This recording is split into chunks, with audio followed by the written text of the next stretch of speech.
Comme nous étions là depuis plusieurs jours, un prophète nommé Agabus descendit de Judée et vint nous trouver. Il prit la ceinture de Paul, se lia les pieds et les mains et dit, « Voici ce que déclare le Saint-Esprit. L'homme à qui appartient cette ceinture, les Juifs le lieront de la même manière à Jérusalem et le livreront entre les mains des païens. » Quand nous entendîmes cela, nous et ceux de l'endroit nous priâmes Paul de ne pas monter à Jérusalem. Alors il répondit, « Que faites-vous en pleurant et en me brisant le cœur? Je suis prêt non seulement à être lié, mais encore à mourir à Jérusalem, pour le nom du Seigneur Jésus. » Comme il ne se laissait pas persuader, nous n'insistâmes pas et nous dîmes que la volonté du Seigneur se fasse. Actes 21, 10, 14. Nous acquérons une foi très forte, affranchie de la crainte et de l'anxiété, pour accomplir une certaine chose, à condition que celle-ci soit dans la volonté de Dieu. Le Seigneur avait dit clairement à l'apôtre Paul de se rendre à Jérusalem. En chemin, un prophète nommé Agabus prit la ceinture de Paul, se lia les pieds et les mains et dit, « Voici ce que déclare le Saint-Esprit. L'homme à qui appartient cette ceinture, les Juifs le lieront de la même manière à Jérusalem et le livreront entre les mains des païens. » Actes 21, 10, 14. Ayant entendu ces paroles, les croyants se mirent à pleurer. Le prophète n'avait pas demandé à Paul de ne pas y aller. Toutefois, les croyants le prièrent de ne pas s'y rendre, parce qu'ils avaient besoin de lui. Mais Paul répondit que Dieu lui avait dit d'y aller, et qu'il était même prêt à faire le sacrifice de sa vie en accomplissant la volonté de Dieu.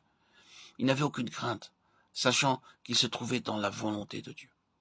Il n'avait qu'une chose à désirer, faire sa volonté, car sa foi était forte. Si nous sommes dans sa volonté, nous n'aurons aucune crainte, aucun doute, aucun souci. Dieu suppléera à tous nos besoins et nous remplira de sa force. Le serviteur prit 10 chameaux parmi les chameaux de son seigneur, et il partit ayant à sa disposition tous les biens de son seigneur. Il se leva et alla en Mésopotamie, à la ville de Nahor. Il fit reposer les chameaux sur leurs genoux hors de la ville, près d'un puits, au temps du soir, au temps où sortent celles qui vont puiser de l'eau.